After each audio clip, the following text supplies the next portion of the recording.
Bulbophyllum, and this is Trigonocephalum, and this is half of this plant was purchased by Sarah, and so I'm going to divide it, and let me get my water.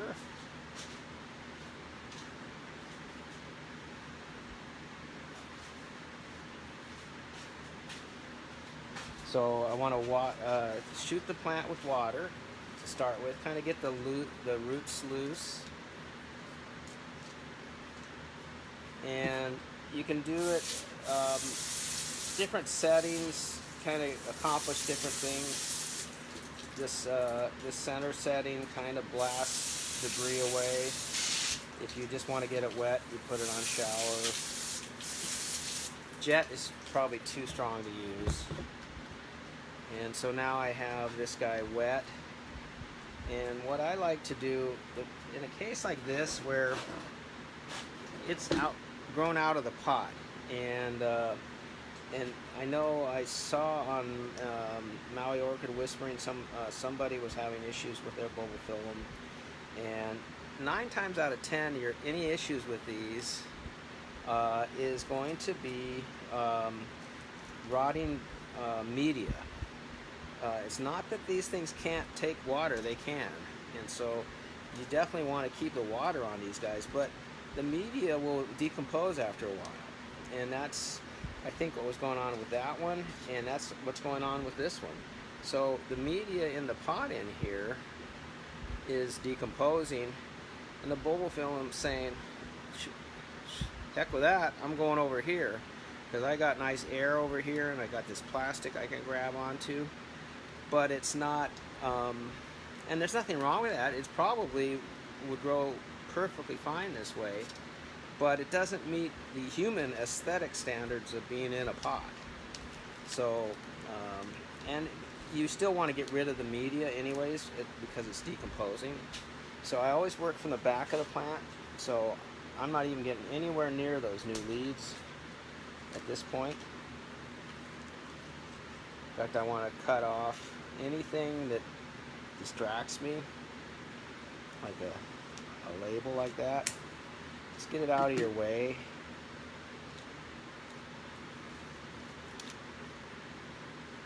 And I'm going to do the same with this.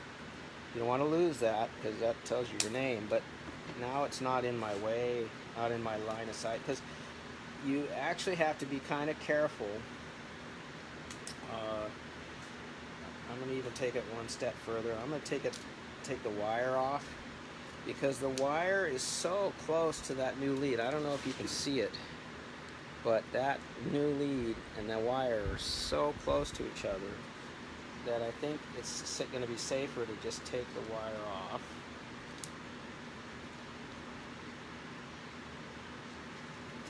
And this is where you got to pay attention. You really, I'm pushing, but I'm pushing away from that new lead, because the new lead is fragile. They're very sturdy plants, but when they have a new lead, it's fragile. Okay, voila. Okay, so we got this guy out of our way. Now I can work with just the media. Now watch, at the end of this, and this has happened before, I'll probably knock a new lead off and have to give Sarah a different plant. So Bianca's asking, is that what bulbos are mounted on commonly? Bulbos, okay, oh, and the spelling of this is, you're asking what type this is. And this is the Bulbophyllum Trigonocephalum.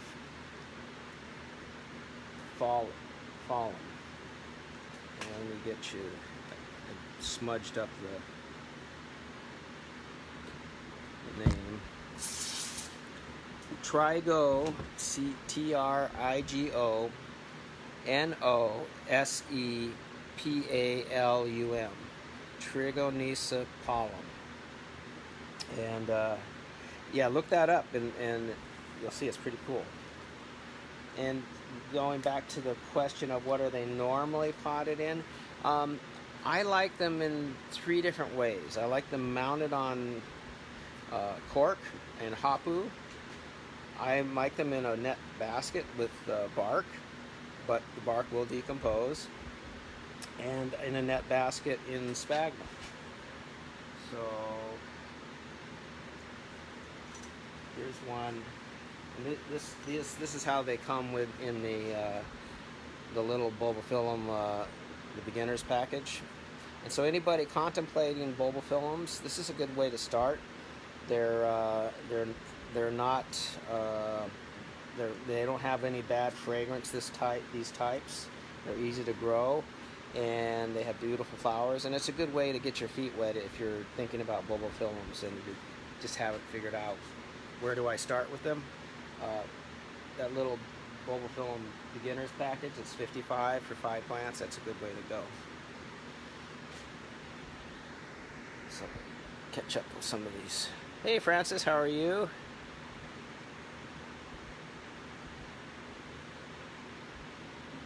Well, you have 2 leads at least. Is the bulbils okay? So they do well mounted, but you got to keep these really wet. So Bianca's afraid of bulbils. All of mine are stinky. Well, they aren't all stinky, and that's why that beginner's package is good, because those aren't stinky. There's a lot of them that aren't, and there are some that are, and some are worse than others. So the other thing I'm going to do with this guy is I'm going to cut the pot off of this, because it's not really giving up that easy, and I don't want to risk the new leads. So when you're in doubt, if you can get it out, just cut the pot. It's not that expensive of an item, and the plant is worth way more than the pot. And I would probably end up breaking something. Now the other thing to look at when you do these is you'll often find the roots crawling around the inside of the lip. So try to break those free. So when you do cut the pot, you're trying to not cut any more roots than you have to. So I'll do this pot in a couple little sections to see if I can get it. In the back of this plant, I'm not worried about cutting, because this is pretty much dead roots. But it's all kind of attached together, and since there are these new leads, I'm being extra careful. And I'm trying to free up these roots in here. And they're almost complying.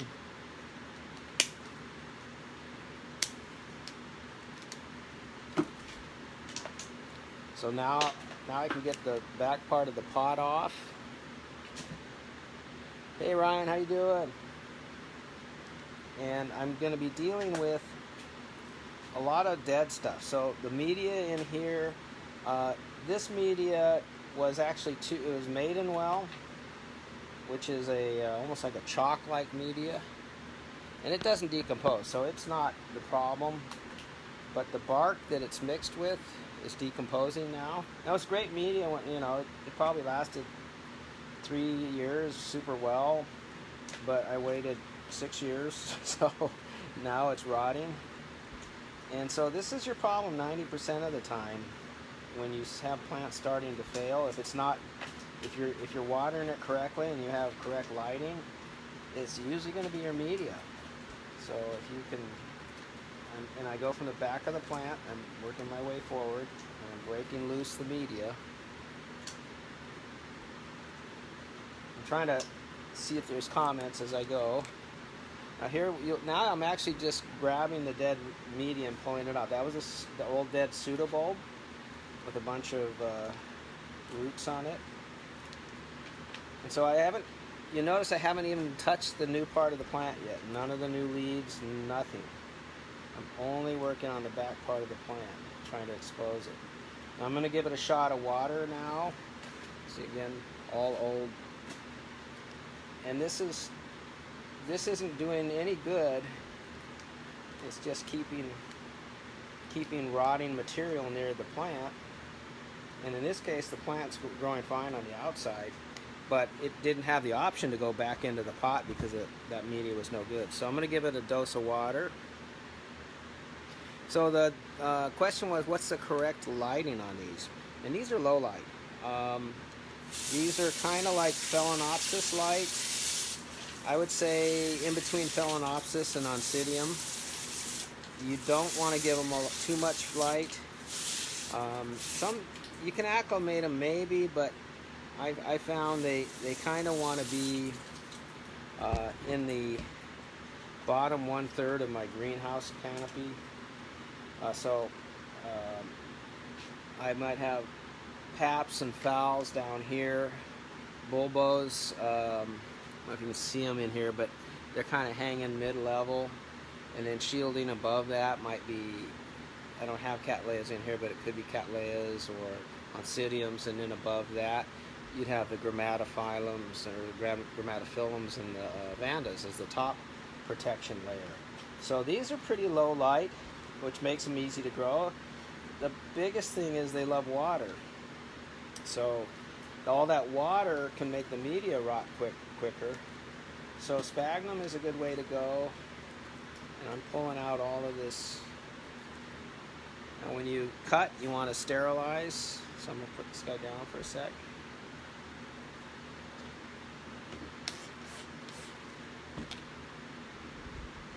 Make sure your shears are sterilized always.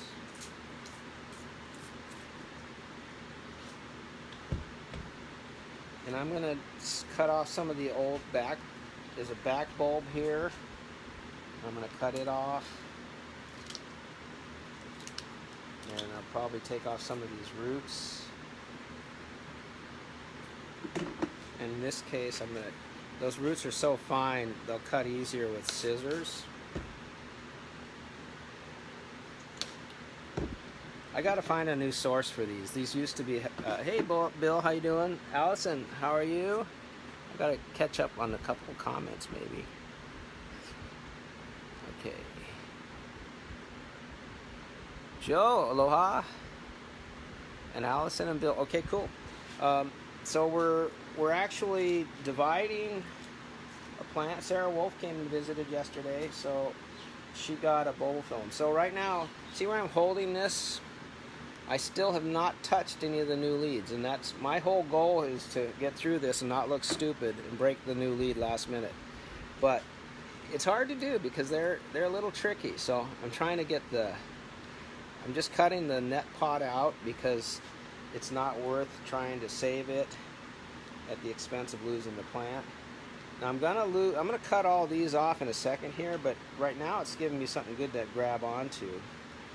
And what I want to try to do is get one more good cut. Now I'm twisting, I'm grabbing the pseudobulb, which is strong, staying away from that new lead, and twisting this up. I'm trying to get the roots out from underneath the lip of this. And if you did cut those, it's not the end of the world, but I figure since Sarah's watching, I better take ultimate care. This is a division she bought, so 1/2 of this is for sale and 1/2 of this is Sarah's, and she's going to get the nicer of the two because that's the way it works. And it's just almost there, so I'm going to use my shears to try to slide the root out and then cut. And sometimes you end up leaving a little bit of the basket with it because it's just not worth trying to get the basket out. And it'll get buried in the new growth anyways, so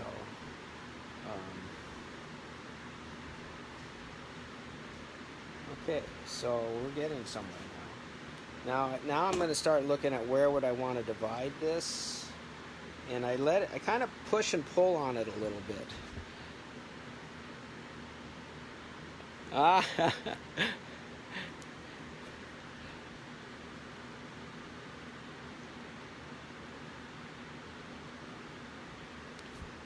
Aloha Alexis, aloha Shirley.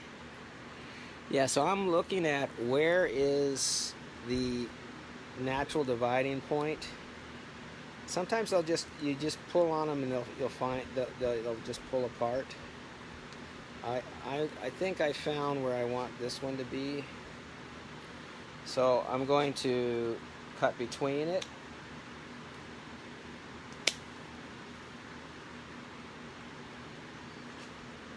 And this one's tricky because it's really in this pot.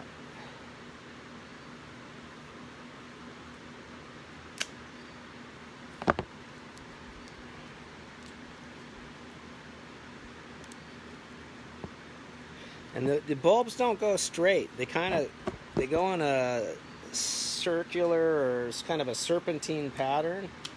So this one is actually, I'll show you, the natural division point. You want to say, I'll do it right in half right there. But you see this bulb is really attached to those, and this one is attached to those. So I'm actually going to divide it. I'm hoping if you can see, okay, I'm going to actually divide it diagonally like this, because that's the break point. So this, and that are all one, and this is already growing as two separate plants, so that's what makes this kind of nice to divide. So I'm going to actually do a diagonal division on this. And I hope you can see okay, because I'm really having to focus on what I'm doing more so than whether or not it's on camera. Okay, so you can see how I'm starting to work the two apart, and you use your fingers, you give it a little tug, kind of like if you have a child and they have thorns in their hair or matted in their hair, you kind of work at it a little bit. It's a similar process. A little tug here, a little push there, knead it out. Now I'm trying to separate this one from that. Now we're getting into some of the moments of truth. I probably can get this off of there.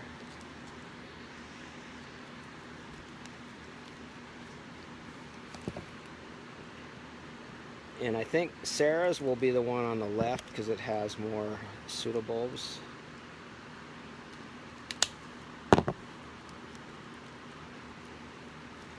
But they both have new leads, so that's good.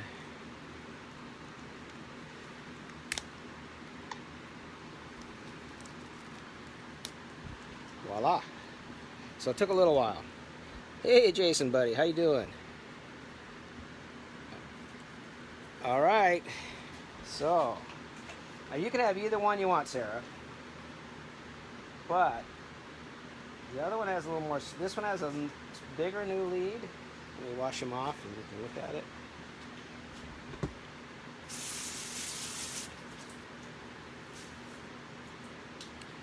So this one has a bigger new lead.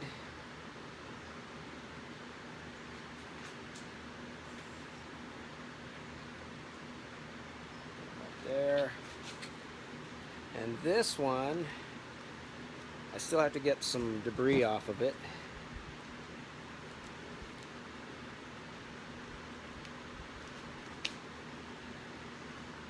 This one has more back bulbs, and I think that just gives it more strength if I can separate it all. This one bulb here is going to give me a nightmare because it's on the other side.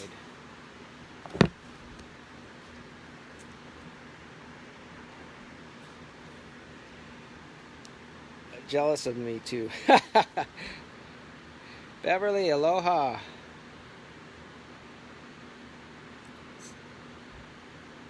Well, now everybody can come out here. In fact, when we're all done with this, I want to talk to you guys about an idea I had. I want to see if people would be interested in having a dude. You know how they have dude ranches for cowboys? What if we do an orchid dude ranch, where people come out here and they get to help me in the greenhouses, get instruction on flasking, repotting, all different care. Coffee in the mornings, we walk around and we discuss all the orchids. And we have a little wing of the house, a unit that people can stay in with a little kitchenette. And so it would be something where people could come out here, they get instruction, and you're in a place, and I'm going to let Sarah speak for this. How beautiful is it here, Sarah? Are you enjoying your time here, Sarah? I know you are.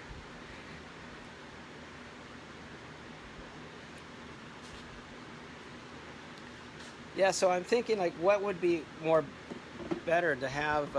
We can have people come stay, but if they come stay and they're orchid lovers, and they're paying for instruction versus paying for a unit, then I think we comply with our local codes, and I think that would be a great thing to do. And then I can also take you and show you some of the other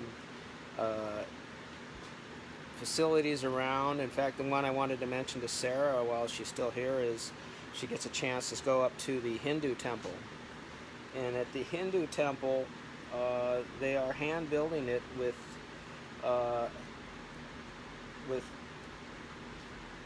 basically copper and bronze tools, and it's all being hand done by a troupe of people they import from India.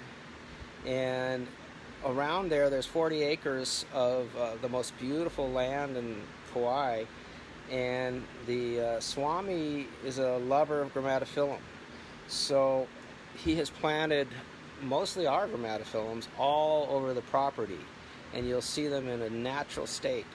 So look that up. They only have tours certain times, but you can go. There's a self-guided tour that I think you can go on every day, but there's a tour where the Swami leads it, and I don't know, that may book up in advance. But it's the Hindu temple in Kauai, and you'll get to see a lot of our Grammatophyllums in a natural setting.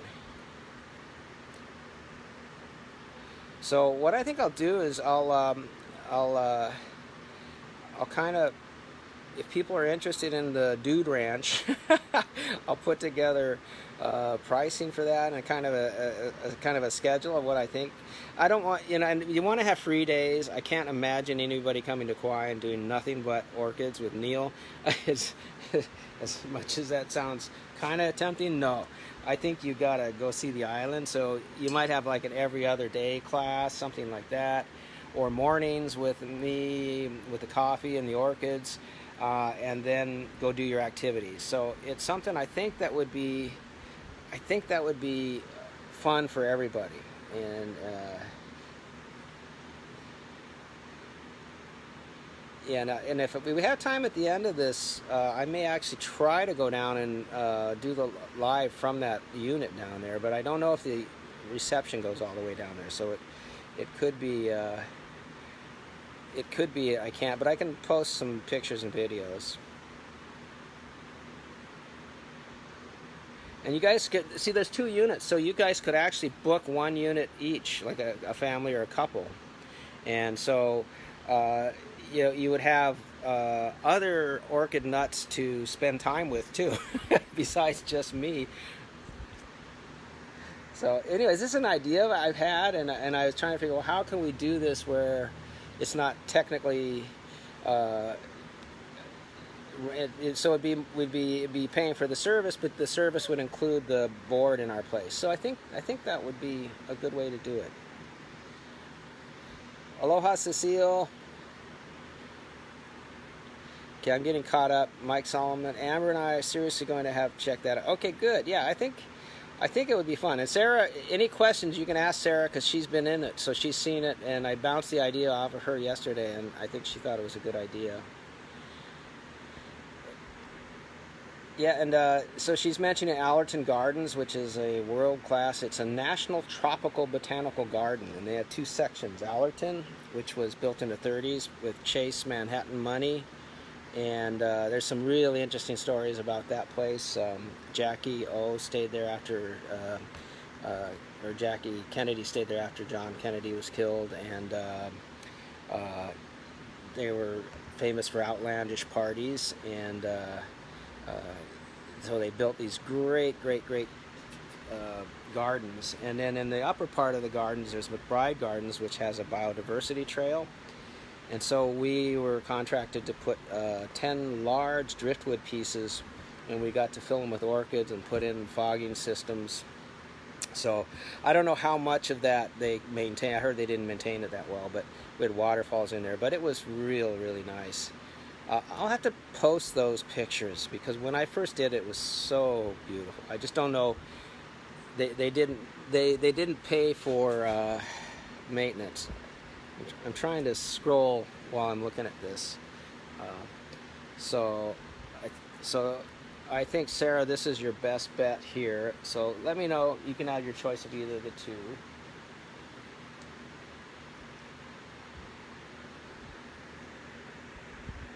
Cool. Aloha, Mary Beth. Michelle Keegan. Aloha, Michelle. How have you been? We've missed you. So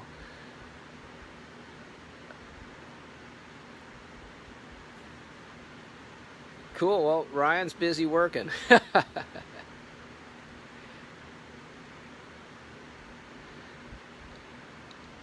Okay, Sarah. All right, cool. Aloha, aloha. Okay, I'm gonna catch a couple of these, and I'm gonna go on to the bigger plant.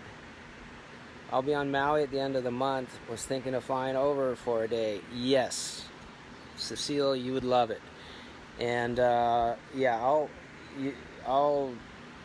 we'll, if we could actually probably pick you up and bring you here and then show you some cool stuff. You got to see Kauai.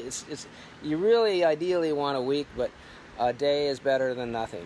And Kauai is beautiful. It's called the Garden Island, and it's one of the more lusher islands. And of course, Maui. They're all gorgeous. Maui's gorgeous. It has a lot of diversification. Hi, Tatiana. Good. Well, good. I'm glad. It's something I've been thinking about for a while, and it's like, and it was good to be able to show somebody from this orchid nut community to see if they thought it was a good idea too. Okay, I'm getting caught up with all of these. Barbara's watching. Aloha. Renee's watching. Where do you go, Renee? You, you pop out, you pop back in. Just curious, being nosy. I'd love to see the pics of when you all did that. Yeah, okay. I will. So just remind me, the NTBG project. It is really cool. Yeah. Well, good to hear that, Michelle. Yeah, if you can spend more, that's fine. But again, one day is better than nothing. And get a rental car and drive up the canyon. Absolutely amazing. Yeah. And so there's the biggest things on the island to see are on it's like a giant horseshoe. So one end of the island is the canyon. It's called the Grand Canyon of the Pacific. And that's what Sarah was talking about. And the other end is basically Lahaina, and it's one of the most beautiful places in the world. And there are about 3.5 hours away from each other, and then we're smack dab in the middle. So when you're staying with us, you can get to any place easy, which is nice. Oh, okay. I'm just teasing you, Renee. So yeah, Kauai is special, and and all the islands are special. Maui is gorgeous. Upcountry where Alexis is just incredible. I don't know where their fires have been recently, and then you got 7 pools up there. Oahu was beautiful 30 or 40, 50 years ago. It's got a lot of people now, but there are places in Oahu that are gorgeous. Molokai is incredible. And I like the Big Island a lot too. I go there a lot. I have a lot of friends who grow orchids there. I have a lot of connections there. So it reminds me the most of Kauai, the Hilo side. So all the islands that we're seeing, don't ever say I've been to one and I've seen them all, because none of them are the same. That's one of the great things about it. Cecile's going to Haiku. Okay. Haiku is, yeah, that's down the hill there. That's in the Saddle, I think. Yeah. Tatiana's back.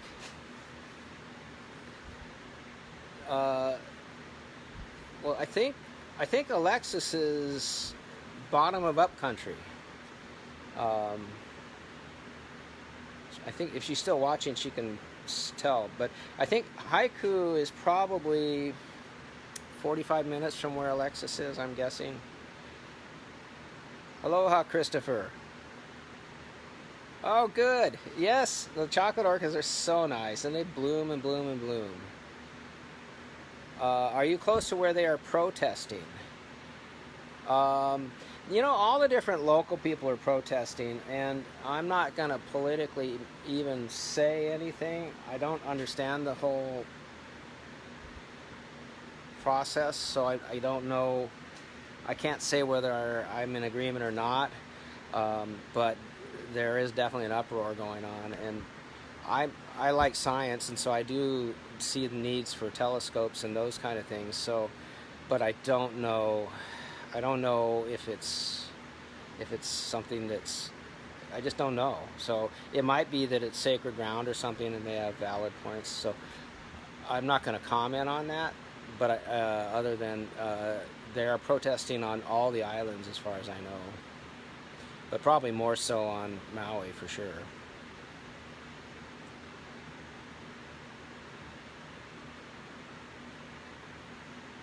Alexis might know more, because that's a Maui, where they want to put it's Maui. Or is it? Or no, it might be the Big Island. The Maui and the Big Island have the big mountains. We have, ours tops out at a little over 5,000 feet. Maui is over 10,000, and the Big Island is 10 or 12. Yeah. So it's kind of, it's interesting. Hawaii is one of those special places. Almost everybody that comes here asks themselves if there's any way they could live here, because you have so many different neat things. You have beauty, you have the waves, the ocean, the weather. Aloha spirit is, the people are so nice. So yeah, it's a special place. So anybody. This could be an opportunity for people to see that and get an orchid fix all at the same time. So, and definitely Alexis can give you the same. I don't know if they have a facility to stay at, but they can certainly, I'm sure, give you a great tour of up there. In fact, I want to go visit her one of these days too. Anyway, it's been a little while since I've been to Maui. We used to get Miltoniopsis from Ivan Komoda. He was right up the road from where she was, and we actually stopped at the garden center there, and it was closed on the way up to the mountain. I forget the name. And my wife left one of her flip-flops at the entrance to the garden center there, and we came back the next day, and somebody had politely hung it on the fence, and she grabbed it and had her and these were like fancy flip-flops, because she was a mainland girl at the time. This was 25 years ago, so I think it was before Alexis was there. But anyways, so I was there, and if they were there then, I almost met them, but I haven't met them personally. Hey Bruce, how you doing? So we've been kind of chit-chatting, and I hope that it's not boring people, but I'm just kind of relaying some thoughts about the islands, and people were a little off topic a little bit, but so what? You know, it's fun to chit chat, and you get to know people in a different light. Yeah, so it's a complex issue, and so I would read up on it and then make your own judgments on it. But to the people that are protesting, they're very passionate about it, so they definitely. Yeah, they definitely do. You're not going to the Big Island, okay. Well, fly over to Kauai. I think that's a great idea.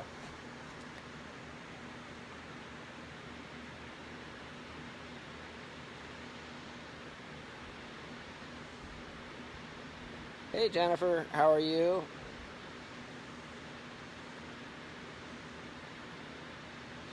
Yeah, I think it's, yeah, I don't think it's a telescope. There already are telescopes up there, so it's not, I don't think it's a view plane issue. And that when you're looking up, they're miles away, but I think it's more of a sacred ground issue, and that I'm definitely not an expert.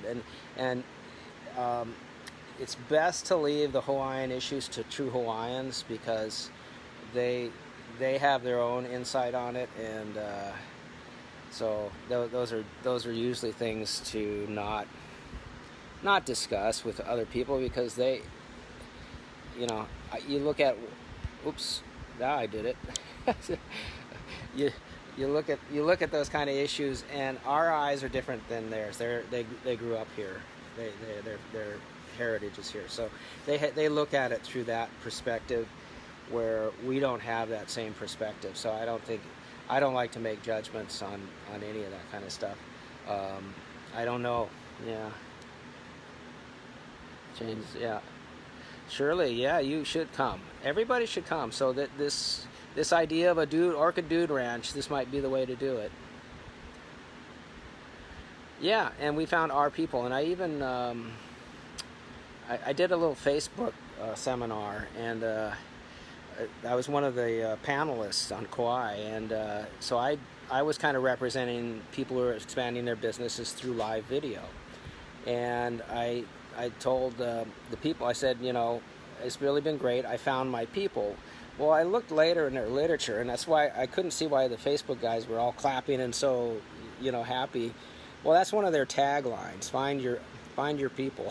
So I kind of did them a promotion without even knowing it, but I do truly feel that way, that, you know, there's, for so many years you're on a little island and there's only 10 or 15 people that know what a pseudobulb is, or what a Grammatophyllum is, and, you know, maybe 150, you know, and so you're really kind of limited in your outreach. So with the internet, you know, I'm finding that there's orchid nuts all over the world. Some watching right now from the Philippines, and so it's pretty cool. Okay, so now that we've diversed ourselves, I'm going to do a repotting of a Grammatophyllum, and show you this. Isn't that cool? Bet you nobody can guess what this is. Jason, are you watching?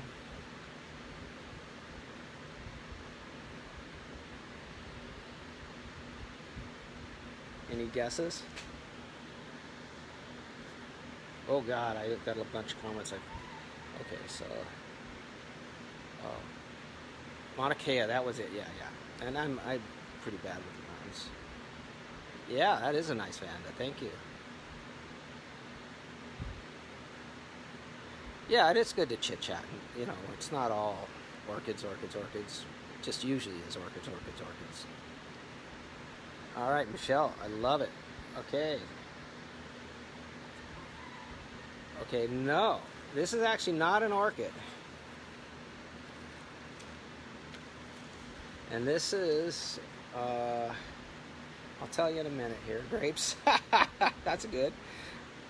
It's kind of rare. There's a white form of this that's more common that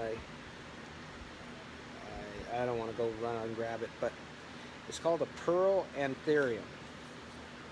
And this one is the Cerulean version. So the white one, we use it in weddings sometimes, and we have that available. I probably showed that to you before, but they're just opening now, so the white ones are kind of like little nubs like this, and you can't really see the pearls on them yet. This one you can see the pearls, so it's a blue. This variety is rare because it's blue. And yeah, we'll have little divisions of those, so that is something we sell.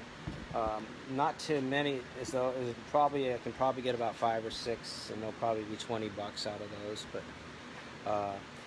the anthuriums grow pretty much like the Bulbophyllums. Well, thank you. Now this is a Phaley Sunshine. This one just finished blooming. We just cut the spikes. It was a 2-spiker. And so I'm looking at this as a good time to repot it. Yeah, we can grow those from seeds. They grow from the pearls themselves.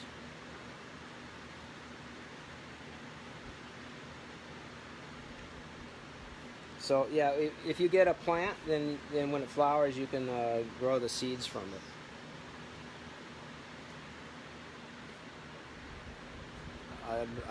No problem, Cecile.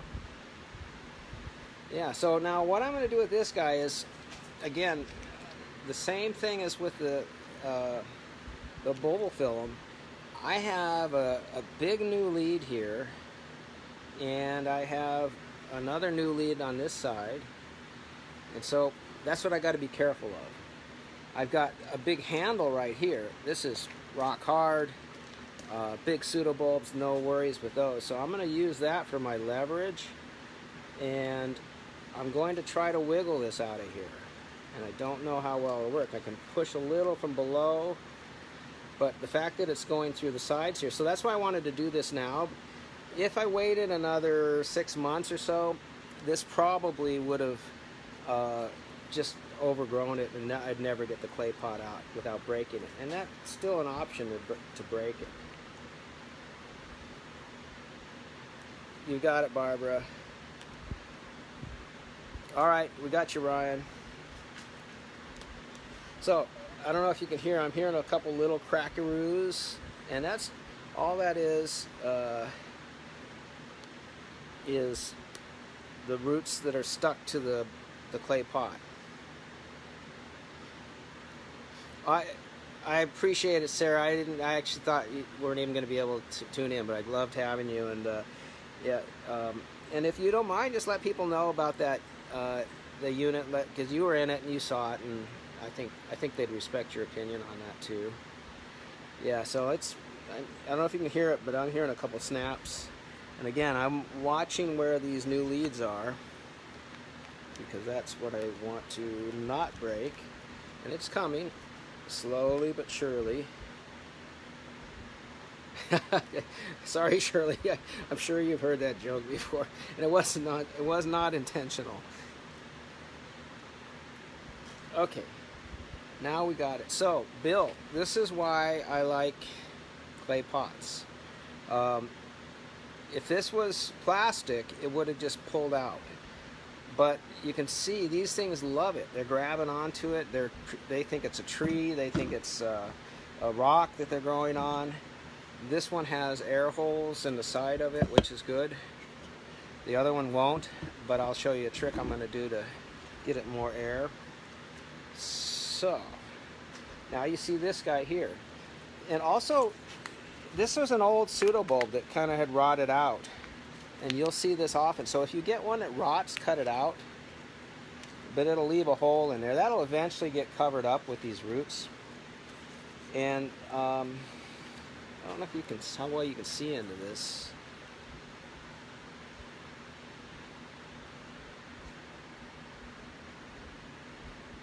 Thomas does that all the time. I'm used to. So in here, I can feel what was originally a clay pot in there. I don't know if you can see it at all, but I can feel it. Or not a clay pot, it was a plastic pot, a net pot. So a lot of times that's how I'll start these. And they do really well that way. But eventually, I've come to the conclusion when they get this size, they're going to be better off in a clay pot, or we use cement pots here, but I don't think those are available on the mainland. And I'm really not going to be able to get any media. I mean, this is it. The good news is I don't have to do anything else other than get it into its pot. So we'll show you that for a sec. So you can see it loved this, and we've kind of had this ongoing discussion on the Friends of Orchid Alley. And we're talking about different media for these, but this is why I like these. those roots were on there and very happy. And the clay breathes, and it keeps moisture in there. So I'm temporarily putting them back there, and I'm going to show you guys.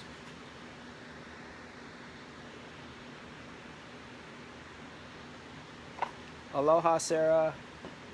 Thank you. Got a little bit of debris in here from... So I'm going to wash this out again.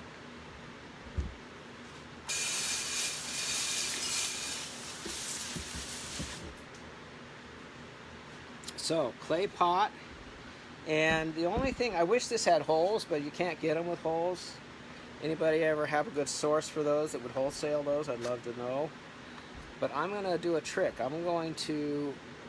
What I don't want to do is drop this all the way down to the bottom and have, one, it would probably smash the new lead. Two, gets no air circulation. So what I want is I want it to sit up here like this. And I'm going to put the old part of the plant against the rim of the pot. And then I'm going to use these as spacers. So I'm going to set the plant on that, and that way it's not dropping all the way into the bottom of it. And if those are not tall enough, and that works pretty good, yeah, that'll work. It wouldn't bother me if it was sitting right up a hair higher, and I may adjust that, maybe go to this size pot. Let's see, maybe we'll need two. And what will happen is these roots will fill up that whole void in there. Yeah, I like that better. So we're a little bit higher here. And so what I don't want to do is have these have to work their way over. I don't want these hitting the side of that. So I'm going to use one of these as a spacer on this side. And I know you guys are saying, well, where's the media? When's he going to put the media in? What kind of media is he going to use? I'm done. I'm not going to use any media. Those pots down there are only spacers.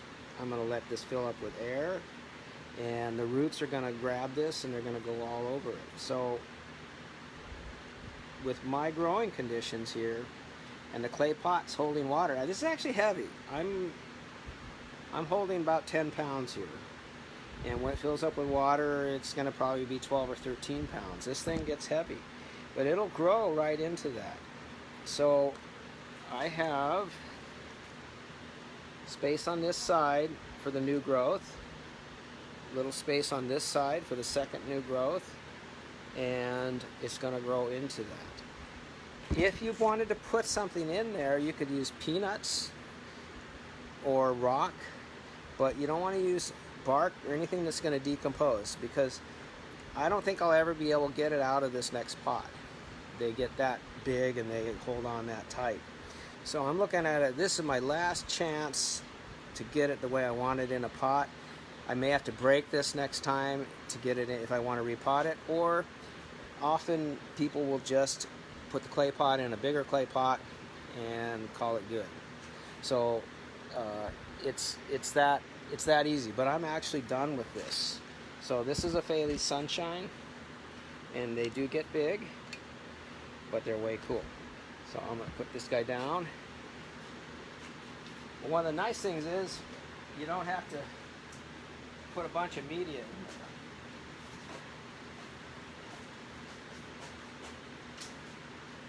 Now, if you live in a dry area, California, you may want to add, I think like those lava, what do they call the little lava pebbles? Yeah, well, peanuts, there's two kinds of peanuts. One is, one that looks more like a peanut. They work pretty good because they just create air. And the other one actually holds water and decomposes. So you want to make sure, test your peanut first and make sure it doesn't start to melt down. Rock works great. The only thing I don't like about rock is you're adding weight to something that's already heavy. So if you want to take that to a show, the rock is good because it makes it a little more stable in case there's a breeze, but it's also heavy to carry. Leica, that was it. Yes, thank you, Renee. So I think Leica would work really good in there if you want to fill it up. But in about 6 months, that'll all be filled up with roots, so you won't even know that there's a void in there. So it's up to you guys. And this, in my growing conditions, because I have more water, although these I put up in the other greenhouse, they get watered every other day. So they don't get, when they're in a clay pot like that, they don't get the same water as if I'm hanging them up here. So that was my recommendation for those guys. The other thing we wanted to talk about was some Vanda culture. And I'll give you a look at this guy. So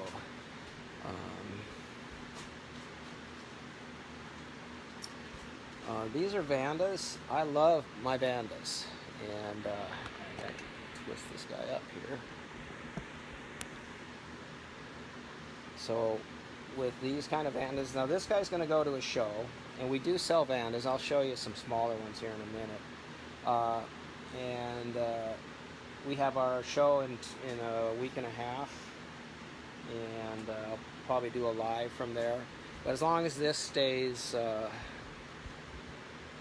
like this and doesn't start to lose flowers, this will probably win a ribbon for sure.